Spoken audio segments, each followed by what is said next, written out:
नाज़रीन अस्सलाम वालेकुम। नाज़रीन प्रोग्राम अब तक डॉक्टर दानिश के साथ हाजिर हूँ। नाज़रीन ये जो चीफ़ सेक्रेटरी किसी सूबे में लगता है या आईजी किसी सूबे में अपॉइंट किया जाता है तो अमूमन वफाकी हुकूमत सूबाई हुकूमत के कंसर्न से वहाँ वफाकी हुकूमत तैनात करती है।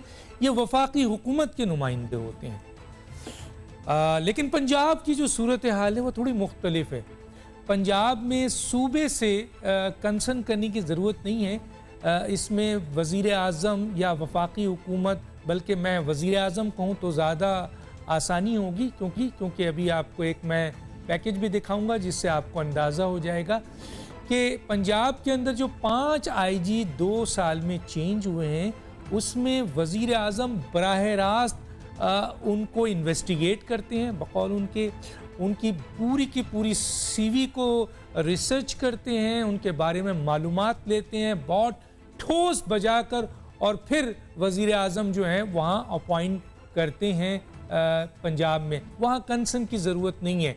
लेकिन इसके बावजूद पंजाब में 5 आईजी चेंज हो गए, तो ये 5 के 5 आईजी नाअहल थे क्या? पाकिस्तान में हमारे ये 5 आईजीज़ जिनको अपॉइंट किया गया ये नाअहल थे या नाअहलियत किसी और जगह पर है? ये सवाल उठाऊंगा। लेकिन सबसे पहले मैं देखते हैं एक पैकेज कि वज़ीर आज़म जो ये मौजूदा हालिया आईजी जिसको इन्होंने हटाया है उसके बारे में वो क्या कह रहे हैं। जब प्रॉब्लम्स आए हमें एक्सपेरिमेंट तो करना था। मेरे ख्याल में जो अब कॉम्बिनेशन आया आप देखेंगे आईजी का भी और चीफ सेक्रेटरी का भी, अब ये चलेगा। ये जो हमने चेंजेस किए 3 हफ्ते की एक्सरसाइज के बाद ये चेंजेस किए, बेहतरीन आईजी लेके आए हैं जो सारी पुलिस डिपार्टमेंट में सबसे ज्यादा इज्जत है उसकी। मैं तो नहीं जानता था, मैंने तो सिर्फ जो उसकी सारा सीवी देखा उसकी इज्जत थी। उन लोगों को हम लेके आए। और क्यों लेके आए? पंजाब की गवर्नेंस ठीक करने के लिए। पंजाब के अंदर इंशाल्लाह आप अब देखेंगे एक बिल्कुल चेंज आ जाएगा। ये मैं आपको मुबारक देता हूं। मैंने देखा कि आपने बड़े बड़े ये जो डाकू थे और ये जो कातिल थे इनको पकड़ना शुरू किया। हर पंजाब के हर जिले के अंदर हमें पता है कि ये माफिया बैठा होता है छोटा सा, जो रस्सागीर होते हैं, जो कि लोगों को डरा के धमका के पैसे इकट्ठे करते हैं। और हम जहां तक मुझे पता है पिछले 30 साल में तो वो जो रस्सागीर और ये जो डाकू और ये जो खौफनाक गुंडे बैठे होते थे हर डिस्ट्रिक्ट में, हमारे कई सियासी लोग उनसे दोस्तियां कर लेते थे, उनके जरिए वोट भी लेते थे। तो मैं आपसे आईजी साहब ये एक्सपेक्ट करता हूं कि 2-3 महीने के बाद ये कोई भी बड़ा डाकू और ये माफिया और ये कातिल ये कोई नजर ना आए किसी पंजाब की डिस्ट्रिक्ट के अंदर।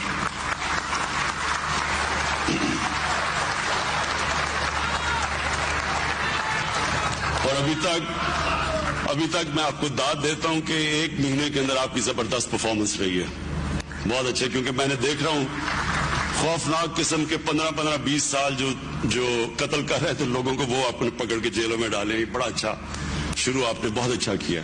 आपको बताएं कि इनाम गनी को नया आईजी पंजाब तैनात कर दिया गया है। इनाम गनी की तैनाती का नोटिफिकेशन भी जारी कर दिया गया है। इनाम गनी पुलिस सर्विस ग्रेड 21 के अफसर हैं और अब उनकी तैनाती का नोटिफिकेशन जारी कर दिया गया है। जी नाज़रीन, देखा आपने कि प्राइम मिनिस्टर ने क्या कहा और फिर किस तरीके से आईजी तब्दील हुआ। मन इसके ऊपर क्या बोलें हम, क्या बात करें हम। और ये कोई मामूली कोई शख्स नहीं, मुल्क का इस्लामी जमहूरियत पाकिस्तान एक एटमी मुल्क जो दुनिया की 5वीं एटमी ताकत है और इस्लामी दुनिया की पहली एटमी ताकत है, उनके प्राइम मिनिस्टर हैं जो ये स्टेटमेंट देते हैं पूरी दुनिया के सामने और फिर 5 आईजीज़ पंजाब से चेंज कर देते हैं, खुद ही लगाते हैं, खुद ही चेंज कर देते हैं। तो इसके ऊपर बात करेंगे। हमारे पास 2 अहम गेस्ट हैं आज और उन दोनों से इस इशू के ऊपर भी बात करेंगे। आगे भी अहम इशू है उस पर बात करेंगे। आइए तारुफ करा दूं। मेरे साथ हैं आरिफ अमीद भट्टी साहब हैं, सीनियर सहाफ़ी तज़कियाकार। आपका बहुत शुक्रिया सर, आपने हमें ज्वाइन किया। मेरे साथ हैं रिहाम खान, पॉलिटिकल एक्टिविस्ट हैं और तज़कियाकार हैं। आपका भी बहुत शुक्रिया। छोटे से ब्रेक लेते हैं नाज़रीन, फिर वापस आते हैं।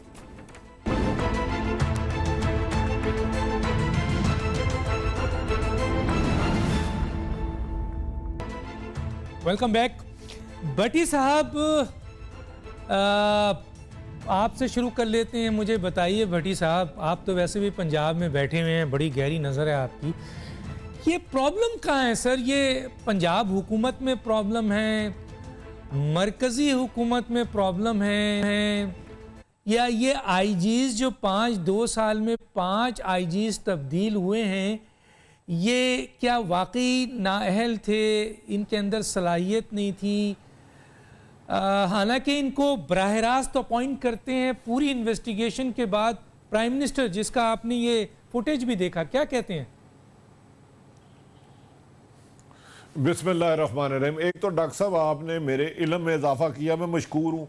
आपने गालबर बताया कि वफाकी हुकूमत और पंजाब हुकूमत है, ये वाकई है और कहाँ है? मेरी तो शायद आई साइड वीक हो गई है, बंदा जब 52-3 का हो जाता उसे नज़र नहीं आता। मुझे तो पंजाब हुकूमत कभी नज़र ही नहीं आई। मैं तो रोज़ाना इधर उधर अदारों में 30 साल मैंने जर्नलिज्म की है। अगर होती जो होती ना होती तो क्या होती? तो 5 चीफ सेक्रेटरी तब्दील ना होते, 4 आईजी रसवा ना होते, पुलिस में बगावत ना होती, गरीब मर ना होता, कब्जा ग्रुप अरूज पर ना होता, माफिया इस वक्त हुकूमत पे हुक्मरानी ना कर रहा होता। ये जब माफिया उस वक्त मजबूत होते हैं जब हुक्मरान तलाशे गुमशुदा हो या किसी इक़्तिदार के नशे में गुम हो। पहले तो मुझे बताएं, जो आज आईजी चेंज हुआ है, आपको उसके बैकग्राउंड में थोड़ी सी गुजारिशात करने लगा। जब मौजूदा आईजी शुएब दस्तगीर साहब को वजीर आजम, एक सिकंदर आजम थे और एक वजीर आजम इमरान खान है, तो दोनों ही आजम है, मुझे नहीं पता अजीम कौन है ज़्यादा। इन्होंने कहा था मैंने 3 हफ्ते बड़ी मेहनत से अल्लाह दीन का चिराग लेके खुर्दबीन से ढूंढा, एजेंसियों से रिपोर्ट ली, रिटायर्ड अफसर बुलाए और बीच में से शुएब दस्तगीर निकल आए। उन्हें आईजी पंजाब तैनात कर दिया गया। 1 महीने बाद उन्होंने पूरे पाकिस्तान में गुंडा राज पंजाब में ख़त्म कर दिया गया। लोग घरों के बाहर सोना रख के बैठे रहे, घरों में चोरी डाके बंद हो गए, लोगों ने गार्ड छोड़ दिए, दफ्तर खुले रह गए, सामान खुला रह गया, अजानें होती थी, लोग नमाजें पढ़। पंजाब उधर आते हैं इस्लामाबाद से, एक अकबर आजम के किस्से शहजाद अकबर बहुत पीछे छोड़ गए हैं। गवर्नर हाउस एक मीटिंग होती है, एक अफसर को बुलाते हैं, मुबैना तौर पर उन पर इल्ज़ाम है, कहा जाता है कि वो नून लीग के बंदे तोड़ेंगे या बल्दियाती इलेक्शन में रोल अदा करेंगे, उनको तैनात किया जाता है। उस उमर शेख साहब की हिस्ट्री ये है कि उनकी आईबी की एक रिपोर्ट है जिसमें इतने खौफनाक अल्फाज हैं कि मैं पढ़ नहीं सकता। वो रिपोर्ट मेरे इस मोबाइल में गलती से पड़ी है। उसके बाद वो 2 दफ़ा प्रमोट नहीं होते। मौजूदा आईजी शुएब दस्तगीर, जिसे वजीर आजम सिकंदर आजम मोहतरम इमरान खान खानों के खान ने 3 हफ्ते रिसर्च के बाद ढूंढा था, उन्होंने इनको प्रमोट नहीं होने दिया। ग्रेड 21 में उनको आईजी लग जाता है। तो वो जो मौजूदा सीसीपीओ लगते हैं उमर शेख साहब, वो पहले दिन मीटिंग लाहौर पुलिस की बुलाते हैं, डीआईजी और एसपी साहबान की, और कहते हैं मुझे शायद अकबर ने लगाया है, पीएम ने। ये कौन है आईजी? हुज शुएब दस्तगीर। आपने सिर्फ मेरी बात माननी है, मेरी मैं जैसे आपका वजीर आजम कहता ना, मैं।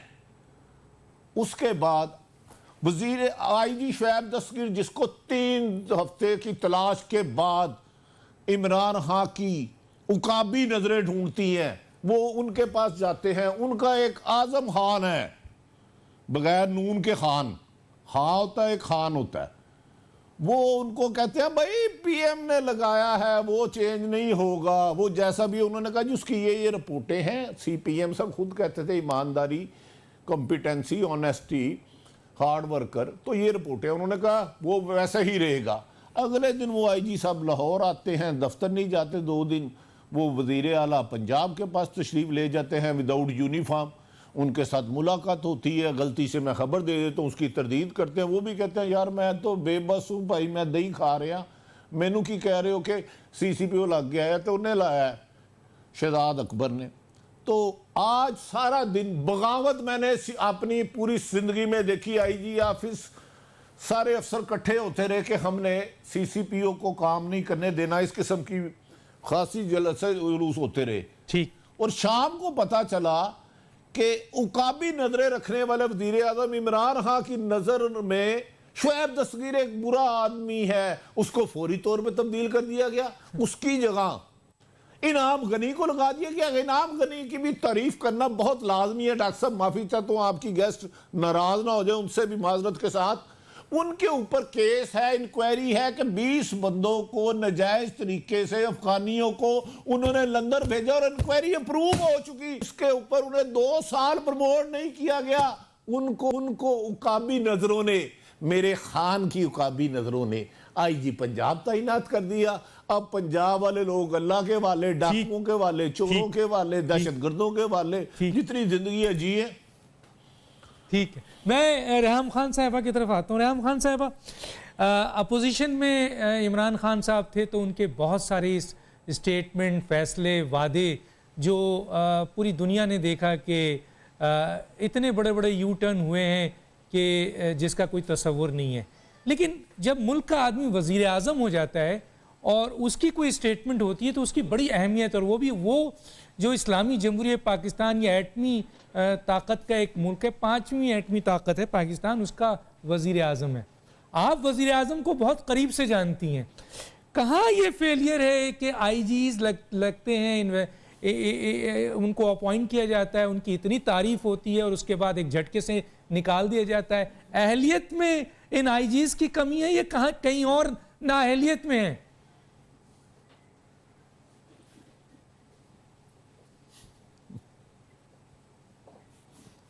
अगर पर पॉइंट देखा जाए तो पहली बात ये कि वजीर आजम साहब कह रहे हैं कि हम एक्सपेरिमेंट कर रहे हैं, तो पहली बात तो मुझे ये बहुत ही इंसल्टिंग लगती है कि पंजाब के साथ, पूरे पाकिस्तान के साथ आप तजर्बात कर रहे हैं। हम कोई तजर्बागाह नहीं है और एक्सपेरिमेंट किए जा रहे हैं। कोरोना हो या कोई और इशू हो, मईशत हो, आप हमें क्यों तजर्बागाह समझ रहे हैं? और पंजाब को, जो कि आपकी 62% से ज्यादा आबादी वहां पे है, वोट सारा वहां पे है, वहां आप तजर्बात क्यों कर रहे हैं?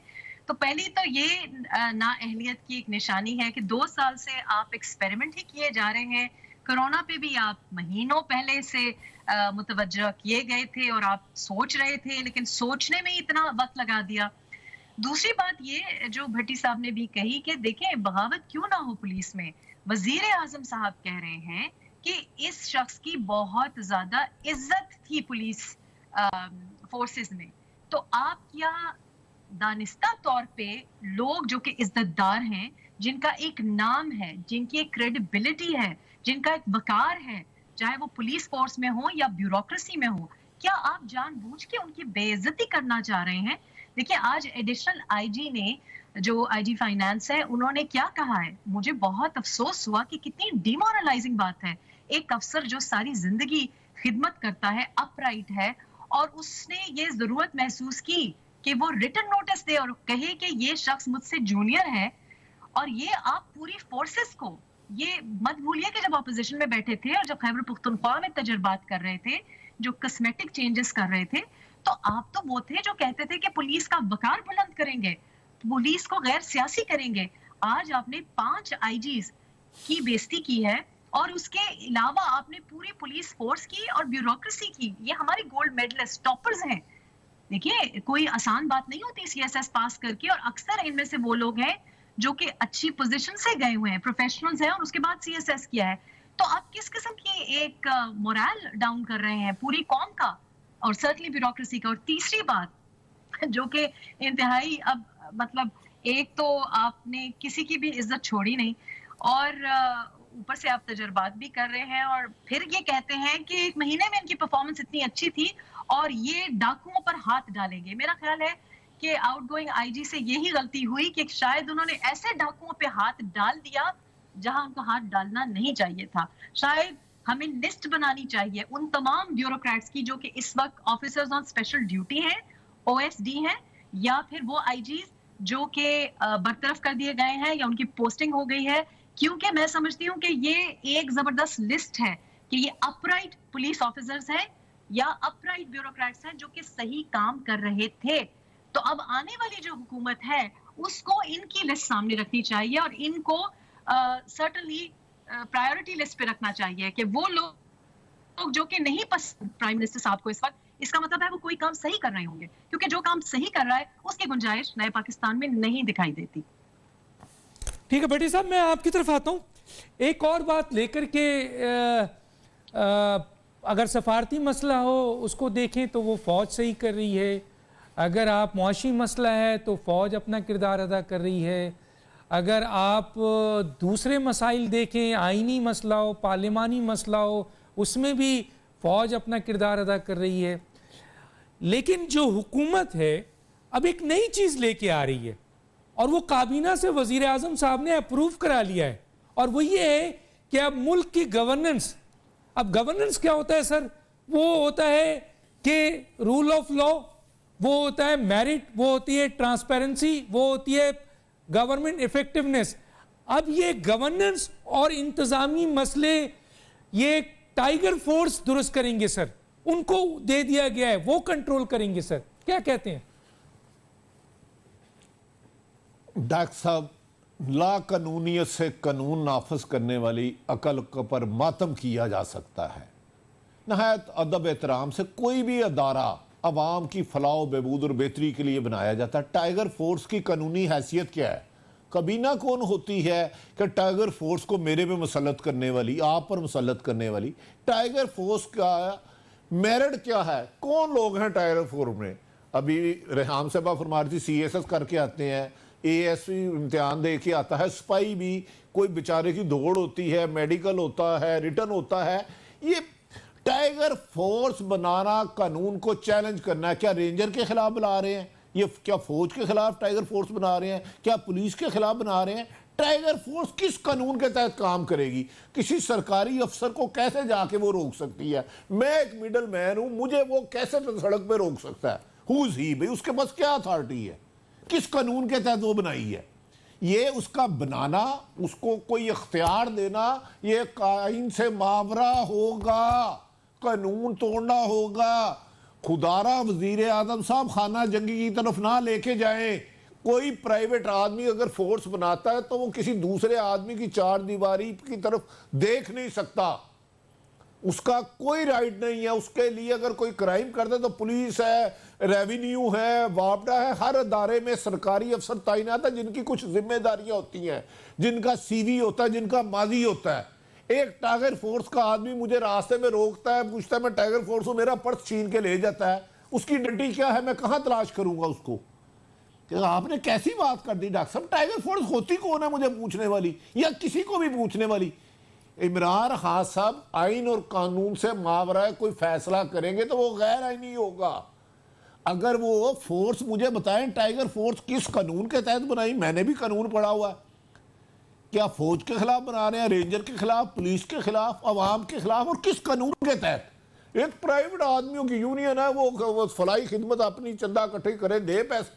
बाकी सरकारी इदारों में जाएंगे तो कार्य सरकार में मुदाहलत का मुकदमा दर्ज होगा उनके खिलाफ। नॉन बेलेबल फैक्ट्स है ये जो आपके वजीर आजम सब हुक्म दे रहे हैं ना, ये एक पुलिस और टाइगर फोर्स को नॉन बेलेबल जुर्म की तरफ ले जा रहे हैं। तो मैं नहीं समझता इसकी ना कानूनी हैसियत थी ना हो सकती है। बाकी वो जंगल के बादशाह, बच्चा दे या अंडा दे। ठीक है, मैं रेहाम खान साहब की तरफ आता हूं। फिर एक सवाल, फिर ये जुमला जरूर कहूंगा रेहाम कि आप इमरान खान साहब को बहुत करीब से जानती हैं, तो ये सवाल भी मैं दूसरा लेके आता हूं आपके सामने कि इमरान खान साहब ये बिल्कुल ओपन कहते हैं, हर जगह कहते हैं। अभी अल जजीरा को इंटरव्यू देते हुए भी उन्होंने कहा कि मैं ईमानदार आदमी हूं, और वो ये भी कहते हैं कि जो मेरी काबीना है वो भी ईमानदार और दयानतदार लोगों की है। हालांकि उनके ऊपर, यानी खुद वजीर आजम के ऊपर और उनकी काबीना के ऊपर संगीन तरीके का जो है वो करप्शन के इल्ज़ामात हैं, जिसमें BRT भी है, मालम जब्बा भी है, और सबसे बड़ा जो केस है वो है जनाब फॉरेन फंडिंग का।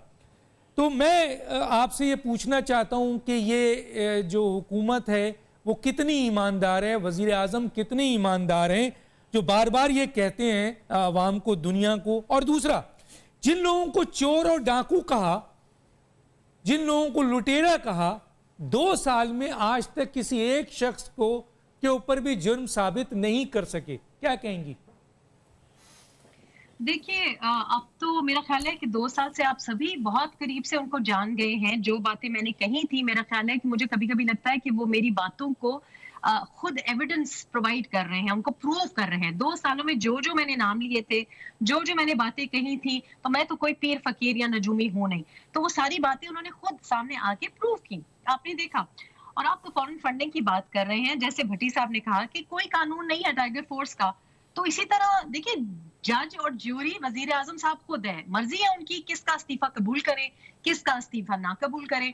ये हक उनको कानून ने कहाँ दिया कि वो किसी की अगर मनी ट्रेल है तो उसके ऊपर कहें कि हम ट्रेस करेंगे, और किसी की मनी ट्रेल पे कहें जी मैं मुतमईन हूँ।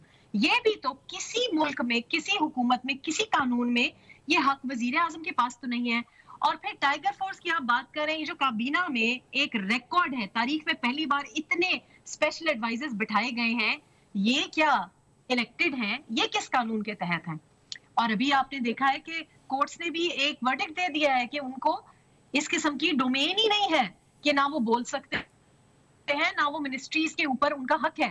तो जैसे भट्टी साहब कह रहे हैं कि जंगल का कानून है, वजीर आजम साहब लड़ लें, उनकी मर्जी है। 5 आईजीज नहीं 10 आईजीज चेंज करें, उनकी मर्जी है। टाइगर फोर्स नहीं बिल्ली फोर्स बनाए, उनकी मर्जी है। आप कह रहे हैं कि मैं उनको करीब से जानती हूँ, तो बच्चा करीब से जानता है, क्योंकि वो खुद एतराफ कर चुके हैं कि हाँ मैं यू टर्न लीडर हूँ। और ये भी कानून उनको कैसे इजाजत देता है कि ये पॉसिबल है कि वो खुद कहें कि हाँ मैं ईमानदार हूँ। सेल्फ प्रोक्लेमेशन है, हम नहीं कह रहे, कोर्ट्स नहीं कह रहे। मैं तो इस बात पे भी एतराज होना चाहिए कि हम तो जब अल्लाह मियाँ के हुजूर जाते हैं तो हम इस्तग़फ़ार ही पढ़ते हैं, क्योंकि कुछ पता नहीं कब हमसे कोई गलती हो जाए। ये शख्स है जो कि बावाज़ बुलंद कह रहा है, अल जज़ीरा पे भी कह रहा है कि कोई एविडेंस नहीं है, प्रेस भी फ्री है, मुल्क भी ठीक ठाक चल रहा है, बस मैं अनप्रोटेक्टेड हूँ और मैं बहुत ईमानदार हूँ। तो आप फॉरेन फंडिंग की बात करें या और बातों के ऊपर जाना, तो पता नहीं कब ये केसेस खुलेंगे। लेकिन क्या गंदम का हमने बहरान देखा, चीनी का माफिया देखा, क्या वो पैसे वापस आ गए? क्या वो 100 अरब वापस आ गए? आज जो ये कह रहे हैं डाकू पकड़ेंगे, आज जो ये कह रहे हैं कि वो नाज़रीन एक छोटे से ब्रेक पे जाते हैं, फिर वापस मैं आता हूँ, वापस आके फिर दोबारा बात करते हैं। छोटा सा ब्रेक।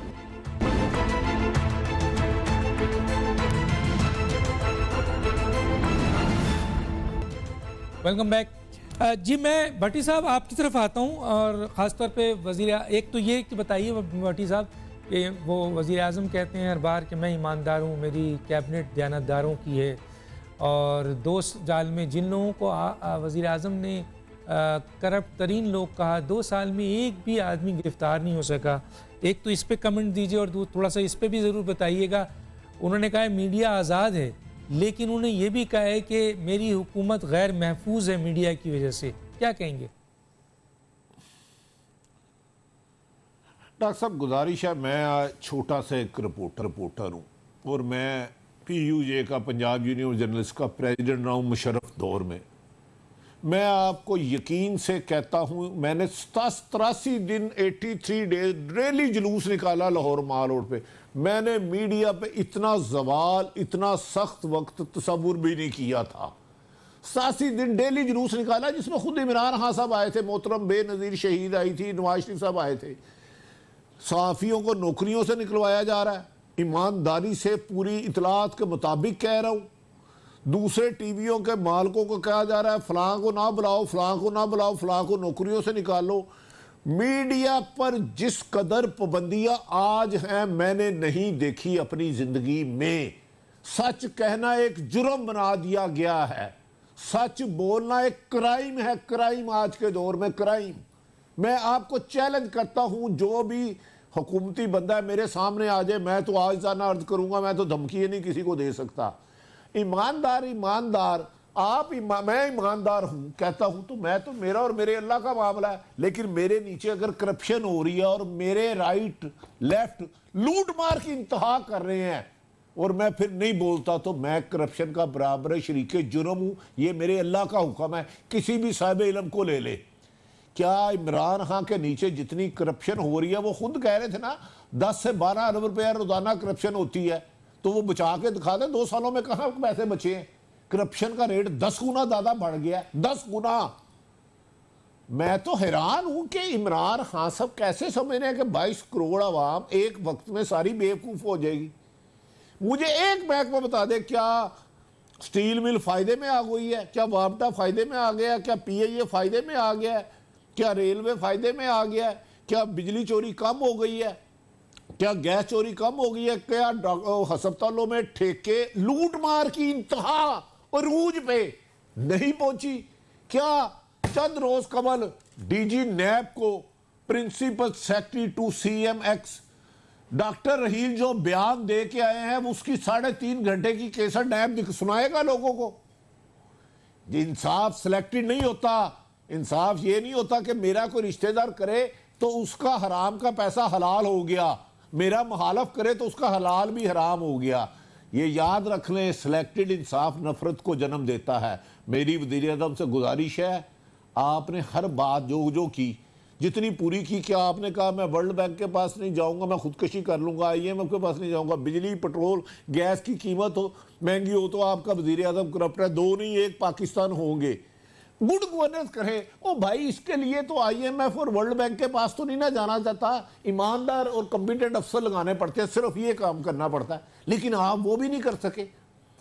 आप तो सिर्फ ईमानदार अफसर पंजाब में लगाना जुर्म है। डॉक्टर साहब, मैं चैलेंज करता हूं, कई ईमानदार अफसरों को गलत काम ना करने की वजह से सूबा बदर किया गया, OSD बनाया गया।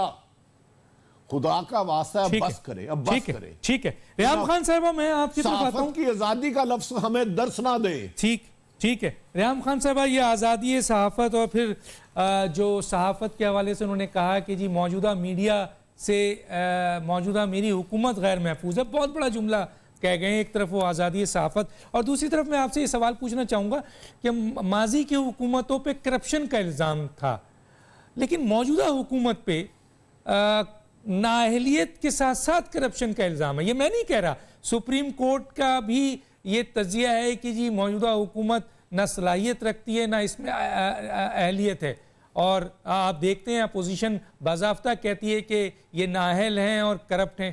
तो कैसे देखती हैं इस हुकूमत को? देखिए, मैं तो इस हुकूमत से पहले ही जानती थी कि ये क्या करेंगे, इसलिए क्योंकि ना सिर्फ ये कि मुझे बदकिस्मती से बड़े नज़दीक से इन सबको देखने का मौका मिला, और कुछ कसूर मीडिया का ही है जिन्होंने इनसे इतनी बेतहाशा मोहब्बत और इनसे इतना प्यार किया कि ये हीरो क्रिएशन में, आई एम सॉरी, लेकिन आप ही लोगों का हाथ है।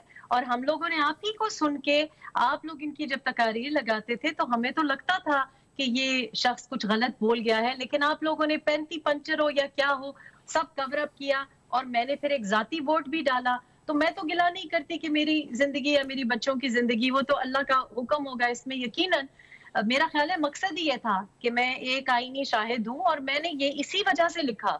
बड़े लोगों ने मुझे कहा आप 10 साल वेट करें, मैंने कहा अगर मुझे अभी से ये धमकियां आ रही हैं, देखिए आज हमारी बच्चियां हैं, हमारी बहनें हैं, उन्होंने अब प्रोटेस्ट किया है कि उनकी किस तरीके से किरदार कशी हो रही है। और आपको मालूम होगा कि 2015 में मैंने ये बोला था कि मैं सह लूंगी क्योंकि मैं कुछ और मिट्टी से बनी हूँ, मेरी बेटियां सह लेंगी, लेकिन जब आपकी बेटियों पे और आपके घर वालों पे आवाज उठाई जाएगी और गंदे जुमले और गंदी जबान और सहाफियों की आजादी खत्म की जाएगी, तो आप लोगों से बर्दाश्त नहीं होगा। क्योंकि हमारे माशरे में और पाकिस्तान में रहना आपने देख लिया है, मती भाई के साथ क्या हुआ है।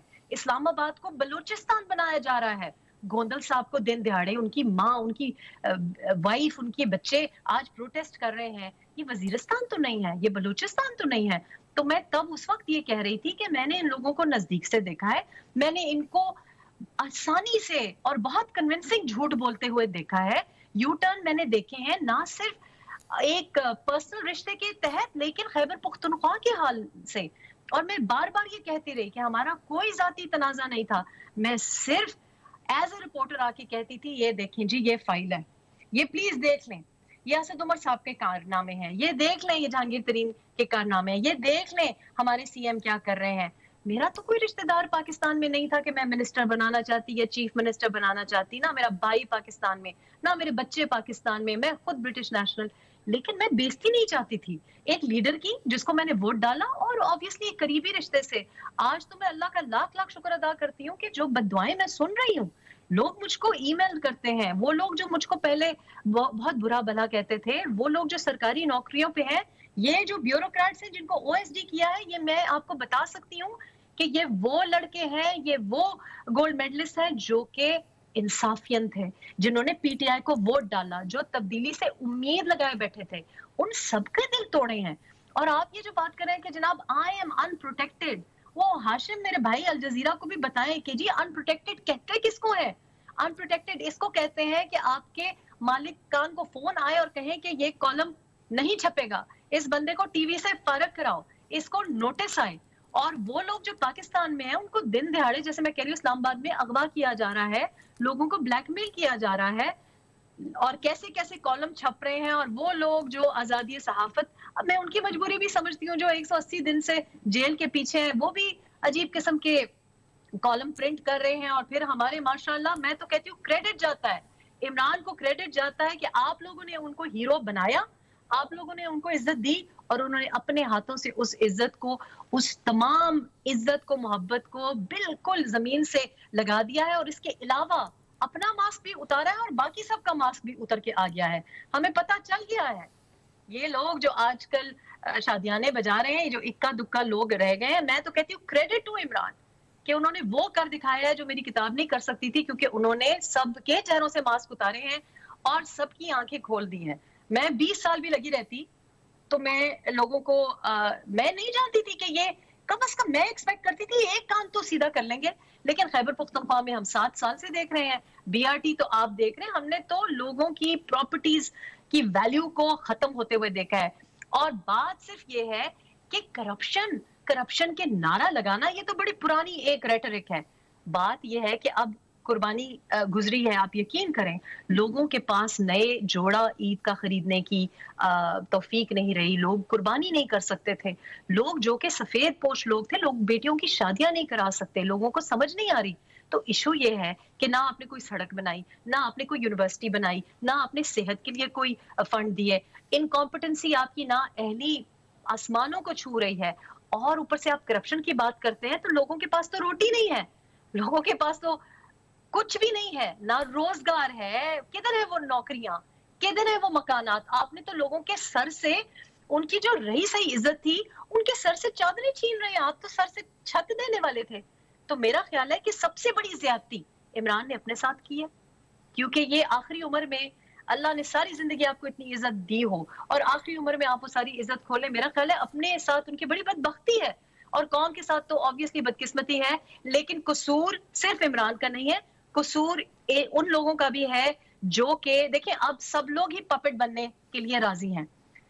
सिर्फ इनकॉम्पिटेंट गवर्नमेंट का कसूर नहीं है, गवर्नमेंट इनकॉम्पिटेंट तब होती है जब उसकी कोई सवाल जवाब ही ना किया जाए, कोई एहतसाब ही ना हो। ऑपोजिशन है, उन्होंने पार्लियामेंट को टॉक शो बनाया हुआ है, आपके शो पे आए, बातें करें, पार्लियामेंट में तो बिल्स को डिस्कस करें, पार्लियामेंट में तो एहतसाब करें। हम पार्लियामेंट में आपको अगर भेजते हैं, यू आर आवर वॉइस, आप हमारी आवाज उठाने के लिए है ना, तो इस वक्त तो ना हुकूमत है ना ऑपोजिशन है और पब्लिक है, उनसे भी मेरा गिला है कि वो सह रहे हैं, जुल्म सह रहे हैं, बहुत हो गया। मतलब कश्मीर पे आप नहीं बोलते, गंदम पे आप नहीं बोलते, और अब आप इजिप्ट जैसे मुल्क से, गजब खुदा का, कि आप इंपोर्ट कर रहे हैं गंदम। जुल्म नहीं है ये तो? और करप्शन किसको कहते हैं? लोग भूखे नंगे हैं और करप्शन किसको कहते हैं? और ये हम सब इसके कसूरवार हैं। वो मीडिया जिन्होंने इनको हीरो बनाया, वो ऑपोजिशन जो कि ऑपोजिशन नहीं है, ये एक बड़ा एक जमघटा है लोगों का पार्लियामेंट में जो कि बोलने से कतराता है। और मीडिया भी आप देखें, चाहे वो नूरानी साहब की बात हो, या वो गोंदल साहब का इशू हो, या मतीउल्लाह जान साहब का इशू हो, या कल JUI का जलसा दिखा रहा है मेन स्ट्रीम मीडिया, दिखाए ना कि JUI अगर सियासत ही करना चाहते हैं तो JUI से ही सीख ले। पिछले 2 साल से कम वो जो अवाम है उसकी नब्ज पे हाथ तो उन्होंने रखा हुआ, उनको पता तो है कि अवाम बहुत ज्यादा तकलीफ में है। ठीक है, मैं आता हूं भट्टी साहब आपकी तरफ एक बात लेके, जो अभी एक बात उठाया है रेहाम खान साहिबा ने। मैं जरा अपोजिशन के हवाले से बात कर लूँ, और वो ये है कि शहबाज शरीफ साहब की सियासत में हालांकि वो एडमिनिस्ट्रेटिव तो बड़े कामयाब रहे, लेकिन लीडर ऑफ अपोजिशन के लिहाज से और PMLN के सदर के लिहाज से 2 साल उनकी कारकर्दगी बड़ी मायूस कुन रही। उनकी सियासत और मरियम की सियासत में बड़ा फ़र्क देखा जाता है। मरियम 2 दफ़ा निकली हैं, पूरा पंजाब हिल गया और कहा यह जाता है कि हुकूमत बहुत खाइब भी है। क्या कहेंगे? देखिए डॉक्टर साहब, बदकिस्मती है, अपोजिशन भी करप्शन की दलदल में फंसी हुई है। अपोजिशन पहले दिन से अपोजिशन कर ही नहीं रही। अगर वो अपोजिशन समझते हैं इलेक्शन में धांधली हुई है, बकौल उनके, महंगाई यकीनी बात है हद से गुजर गई है, गरीब आदमी एक वक्त का खाना नहीं खा सकता, तालीम तो लग्जरी हो गई है। अपोजिशन है कहाँ? वो तो NRO में उलझी हुई है। प्राइम मिनिस्टर वज़ीर आज़म साबिक़ नवाज शरीफ साहब NRO लेके गए हैं, ये मैं ओपन कह रहा हूँ। मौजूदा हुकूमत ने मौलाना फजलुर रहमान को आगे लगाया, तीनों पार्टियां लगी, बाद में जरदारी साहब की बेल हो गई, वो बाइज़्ज़त घर चले गए, नवाज शरीफ साहब चले गए। तो अपोजिशन, मेरा ख्याल है अपोजिशन कर ही नहीं रही, मेरी अपनी राय है। यहाँ कोई करता है तो उसको फौरी तौर पर नैब का नोटिस आ जाता है। जब तक आवाम अपने हकूक़ के लिए बाहर ना निकली, मुझ समेत हर एक को सवाल ना किया कि भाई मैंने तुझे वोट दिया था, तूने मेरी जानो माल की हिफाजत करनी है, मुझे तालीम, सेहत और रोज़गार देना है, उस वक्त तक इस मुल्क की तकदीर नहीं बेहतर होगी। तो अपोजिशन को अपोजिशन का रोल अदा ही नहीं कर रही, वो तो NRO के पीछे पड़ी हुई है। छोड़ दें, इन्होंने क्या अपोजिशन करनी। मौलाना फजलुर रहमान शोर इसलिए कर रहे हैं कि उनके पास हुकूमत नहीं है। उन्होंने अब मेरी इतला के मुताबिक दोनों जमातों को का रिज़ाइन दे, उन्होंने इनकार कर दिया है। अब इन्होंने 20 को APC बुलानी है, देखते हैं इसमें कोई बड़ा फैसला करते हैं। देखिए, आपको हुकूमतें टॉक शो से तब्दील नहीं होती, ट्वीट से चेंज नहीं होती, सोशल मीडिया से नहीं होती, उसके लिए अवामी मूवमेंट करनी पड़ती है। लोगों को सड़कों पे लाना पड़ता है, लोगों को रोड पे लाना पड़ता है, उन्हें हुकूक बताए जाते हैं। जैसे रेहान साहिबा फरमा रही थी, बेसिकली अराकीन असम्बली का काम तो कानून साजी है ना, वो भूल चुके हैं। उधर एक दंगा फसाद होता है, चाचे शीदे का, उधर खाड़ा बना हुआ, एक दूसरे को गाली गलोच करते हैं और घर आ जाते हैं। तो लिहाजा मैं नहीं समझता कि मुस्तकबिल करीब में कोई तब्दीली है, क्योंकि जो अवाम इमरान खान को लाई थी, जब वो अवाम चाहेगी तो इमरान खान तब जाएंगे। ठीक है, मैं रेहान खान साहब ना अवाम आप ठीक, मैं रेहान खान साहब ये ज़रूर पूछना चाहूँगा कि अभी मरियम नवाज की जो सियासत है उनको तो काफ़ी ब्लॉक किया हुआ है, हुकूमत की तरफ से बहुत सख्ती है। 2 दफ़ा वो बाहर निकली हैं, पूरा पंजाब उमड़ आया है, दुनिया ने देखा है। तो क्या आप समझती हैं कि इस और PMLN की डिफेंसिव सियासत ने उनको बहुत नुकसान पहुंचाया है और उनको एक ऐसे ही जारहाना लीडर की ज़रूरत है? 2 मिनट है आपके पास। PMLN को तो जी मेरा ख्याल है कि मैं आपका सवाल नहीं समझी। मरियम को तो कोई नुकसान नहीं हुआ और ये क्रेडिट भी इमरान को जाता है, मरियम को लीडर बनाने का क्रेडिट भी इमरान को जाता है। आई थिंक कि PMLN को नहीं जाता, और जिन्होंने उनको रोकने की कोशिश की, तो मेरा ख्याल है कि, लेकिन मरियम पार्लियामेंट में नहीं है। वही बात मैं दोबारा दोहराऊंगी कि वो इलेक्टेड रिप्रेजेंटेटिव नहीं है। तो बाहर आप अगर प्रेस कॉन्फ्रेंस में कोई बात करते हैं या कहीं बाहर आपके ऊपर कोई अटैक होता है तब वो बात करते हैं, किसी टॉक शो पे बात करते हैं, वो अवाम का मसला नहीं हल हो सकता। उसमें सिर्फ आपका करिश्मा बनता है और आपकी फ्यूचर लीडरशिप सिक्योर होती है। तो मरियम है सिक्योर विद दैट, जब भी कभी उनका टाइम आया। और बिल्कुल भट्टी साहब सही कह रहे हैं, कुछ नहीं होने वाला। मौलाना साहब ने, मैंने आपको कहा कि वो बड़ी अच्छी सियासत उन्होंने की। उन्होंने मरियम को देखा, उन्होंने देखा कि ये बात अवाम को पसंद आ रही है।